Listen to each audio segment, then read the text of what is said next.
제가 볼 때는 하지 말아야 될 정책 같은 경우는 근데 안 할 가능성이 많아졌어요. 근데 하려고 했었거든요. 그게 뭐냐면 임대차 3법 폐지.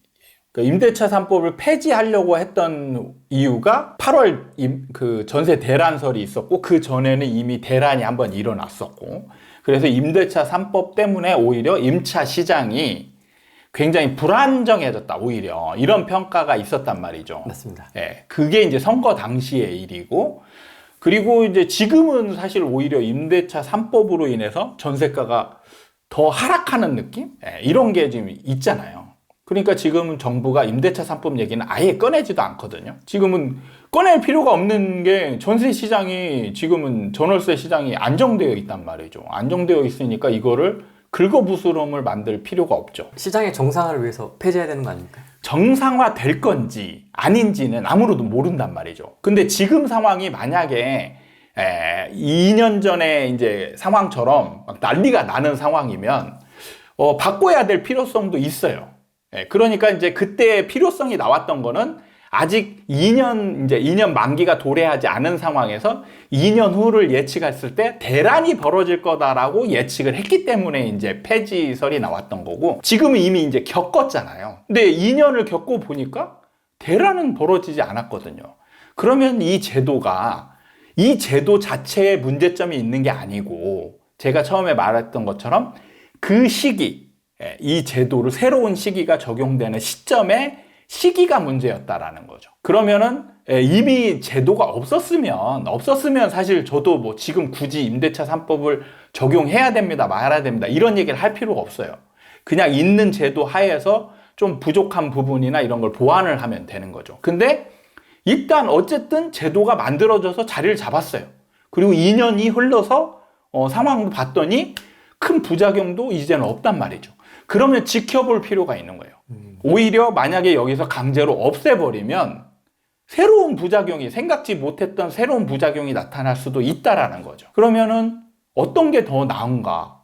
확률적으로 보면 지금 안정을 가고 있는 이 제도 하에서의 부족한 점을 보완하는 게 더 나을 수도 있다라는 거죠. 근데 이거를 없애면은 예상치 못했던 상황들이 벌어질 수도 있잖아요. 확률이 있는 거죠. 어떤 게 있을 수 있을까요? 그거는 이제 뭐 다시 폭증한다든지 아니면 완전 폭락한다든지 뭐 이런 상황들이 벌어질 수 있다라는 거죠. 안정된 상황하고는 약간은 확률적으로 뭔가 불안한 상황이 벌어질 가능성이 더 많다라는 거죠. 전세나 월세로 축적되어 있던 수요가 폭발하면서 네네. 난리가 날 것이다. 네. 이렇게 보시는 분들도. 그거는 시장을 너무 과장 해석하는 측면이 강하다라고 보거든요. 그러니까 시장의 에너지가 난리가 나려면 오랜 동안 그 에너지가 응축이 되어야 돼요. 4년.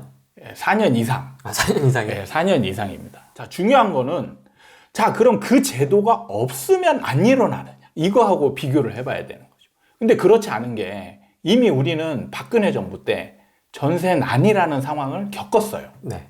그땐 난리가 났었어요. 지금은 기억이 가물가물해서 그렇지 그때도 진짜 난리가 났었거든요. 그때 극단적 선택을 하신 분들 네네. 있었고. 그러니까 이게 기존 제도 하에서도 그런 문제가 있었어요. 그러니까 이거는 이 임대차 3법 때문에 생기는 문제가 아니라는 거죠. 앞으로 생기는 문제는.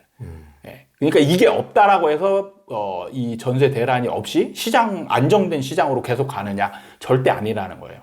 그래서 저는 사이클이라는 걸 얘기를 하는 거고 항상 이게 에너지가 사람들이 선택하지 않으면 그쪽 방향으로 계속 가요. 그러면 그 오랜 시간 동안 그 수요 공급이 그 안에서 굉장히 어긋나게 돼요. 그걸로 인해서 나중에 시간이 좀 오랜 지나면 이제 약간은 과열된 상황이 다시 벌어지거든요. 그거는 그냥 부동산 내 문제인 거지.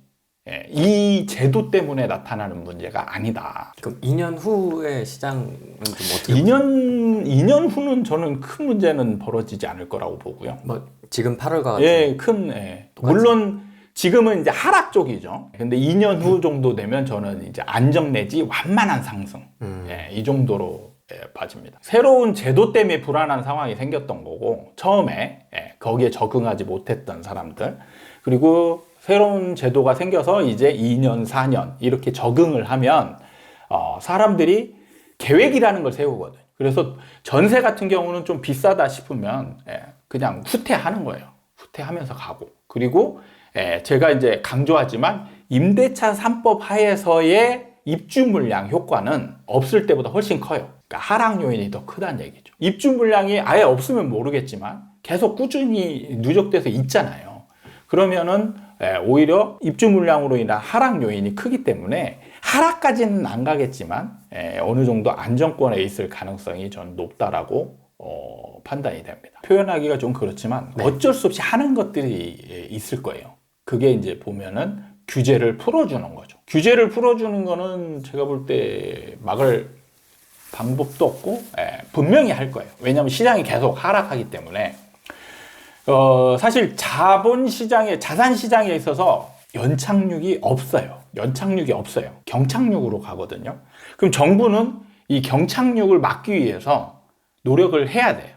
그러면 지금 하락 쪽으로 경착륙이 되면 그걸 막기 위해서는 규제를 다 풀어줘야 돼요. 어쩔 수 없이. 그거는 해야 될 역할일 수도 있고 어쩔 수 없이 해야 되는 것일 수도 있어요. 정말 하락을 막 굉장히 바라는 사람 입장에서는 굉장히 불만스러울 수도 있죠. 근데 이제 해줄 겁니다. 차근차근 시장에 이제 이 규제를 풀어줬을 때 어느 정도 영향이 있을지.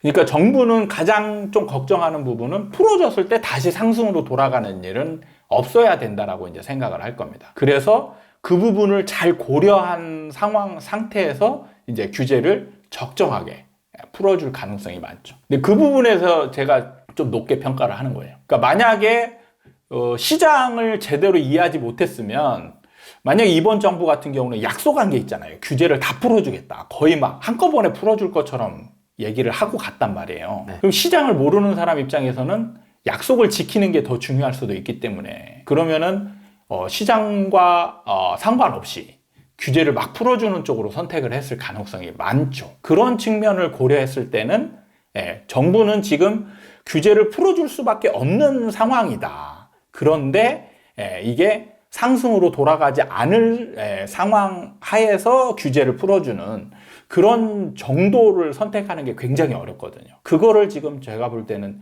굉장히 적절하게 잘하고 있다라는 판단이 드는 거죠. 하락 상황 보고 찔끔 풀고 하락 상황 보고 찔끔 풀고 그렇죠. 지금 이런 느낌인 네네. 거잖아요. 네. 그러니까 정부가 역할이 뭐냐면 경착륙도 막아야 되지만 상승으로 전환하는 것도 막아야 돼요. 안정된 속에서 하락. 이걸 지금 이번 정부가 바라는 건 이거거든요. 이 조절을 하기 위해서 지금 굉장히 심사숙고하고 있다라는 느낌이 많이 드는 거죠. 이게 재밌는 게 이 여권에서는 네. 봐라, 잘 우리가 핸들링하고 있다. 시장의 이 어떤 튀는 거 없이 지금 차분하게 가고 있다.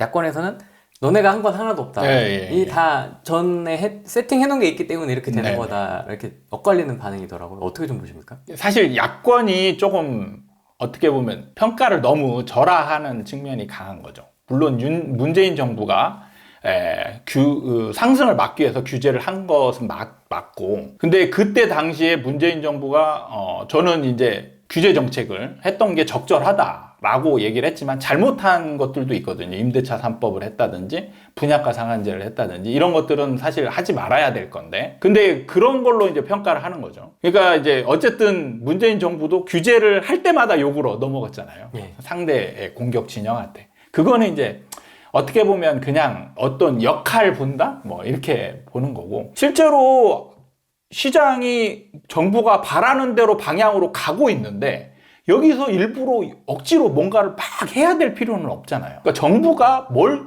굳이 해야 되는 게 중요한 게 아니고 시장을 어떤 상황으로 유지시키느냐가 중요한 거거든요. 그러면 아무것도 안 해야 될 때도 있는 거고 정말 적극적으로 해야 될 때도 있는 거란 말이죠.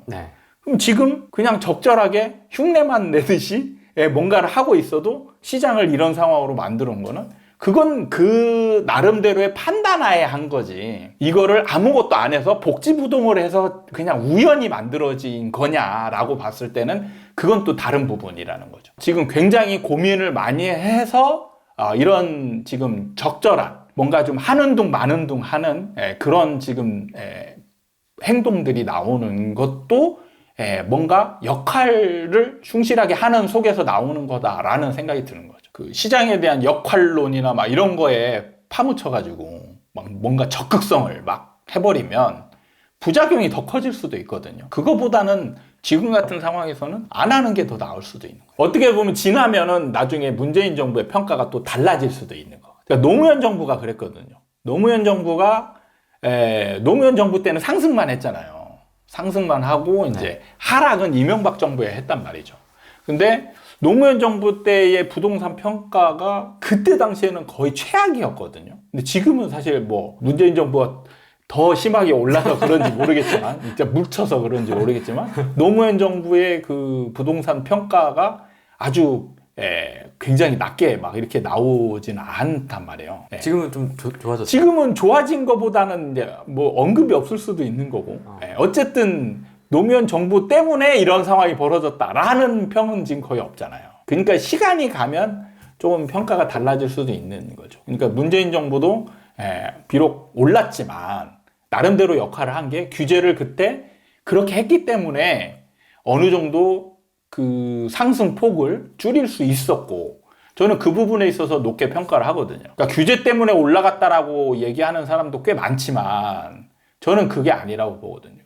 규제를 시장이 이긴 것 뿐이다. 그렇지만 규제를 그만큼 했기 때문에 시장에 이기는 폭이 작았다. 그러니까 만약에 규제가 적절하지 못하고 약해했다. 그리고 아예 안 했다. 그럼 어떻게 됐을까?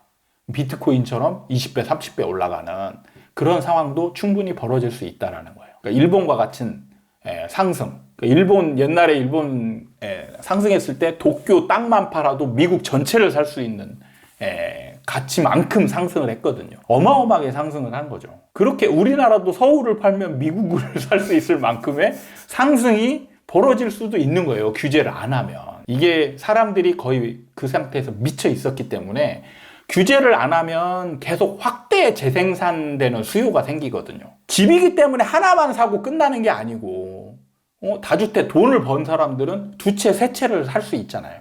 4채, 10채를 살 수 있고. 그러면 수요가 끊임없이 확대 재생산이 된단 말이죠. 그거를 규제로 인해서 다주택자들이 더 이상의 매수 행위를 못하게 막아놓은 이런 것들이 어느 정도 적절하게 먹힌 거예요. 그래서 지금 다주택자들이 빨리 좀 풀어줘라 이렇게 얘기하는 거잖아요. 지금. 그런 게 있는 거죠. 정부가 했었던 일을 그대로 거기에 적혀 있잖아요. 정부는 계속 규제를 할 것이고 시장은 규제를 이길 것이다라고 제가 문재인 정부가 태어나기도 전에 제가 그 책에다 썼단 말이죠. 태어나기도 전에. 그러니까 그 수순대로 가는 거예요. 수순대로 가는데 중간에 한번 크게 잘못한 게 바로 임대차 3법이죠.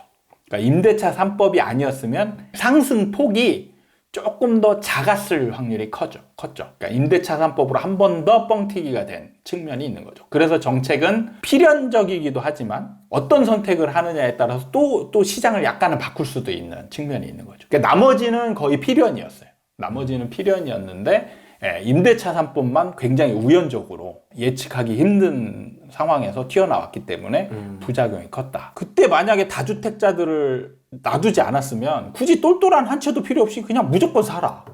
사기만 하면 올라간다. 이렇게 되는 거고 무주택자뿐만 아니고 다주택자들도 계속 사고 팔고 할 수 있는 상황이고 그럼 더 많이 뛰었을 가능성이 많죠. 저는 폭등에 폭등을 했을 가능성이 많다라고 봅니다. 그래서 일본처럼 6배, 7배, 10배 그러니까 지금 강남이 평당 1억을 갔지만 아무것도 안 하면 평당 3억을 갈 수도 있는 상황이라는 거죠.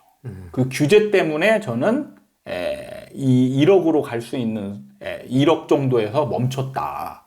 이렇게 보는 겁니다. 집중해서 연구를 했느냐 안 했느냐에 저는 차이가 좀 있다라고 보거든요. 저는 진짜 투기 시장을 집중적으로 분석하고 연구를 했어요. 집중하기엔 너무 길어요, 사이클이. 길기 때문에 그래도 우리나라는 다행히 이게 반복적이잖아요. 반복적이기 때문에 투기 시장에서 일어날 수 있는 상황들 그런 것들을 분석하고 정부의 정책의 역할들이나 이런 게 그러니까 예를 들면 비트코인 같은 경우도 비트코인이 막 올라가다가 정부가 규제를 하면 떨어지거든요. 올라가는 게 멈춘단 말이죠. 근데 규제를 안 하고 놔두니까 지금 상승폭이 얼마예요? 한 25배 정도 올랐잖아요. 그러니까 부동산도 마찬가지라는 얘기예요. 그러니까 시장에 뛰어든 사람은 사기만 하면 돈을 벌잖아요. 계속 올라가면. 그러면 누가 그 시장에서 뛰어들지 않을 사람이 어디 있어요? 무조건 뛰어들게 돼 있죠. 뛰어들지 않았던 제가 집을 안 사는 사람들이라고 이렇게 규정을 해놓은 무리들이 있단 말이에요. 그 사람들까지 다 수요로 뛰어든단 말이죠. 어떻게든. 그러면은 폭발적으로 되는 거예요. 그 다음에 매도하려고 했던 사람들은 매도를 안 하죠. 오르려고 계속 시장이 오르는 상황이니까. 그러니까 시장의 자정 능력은 없어요.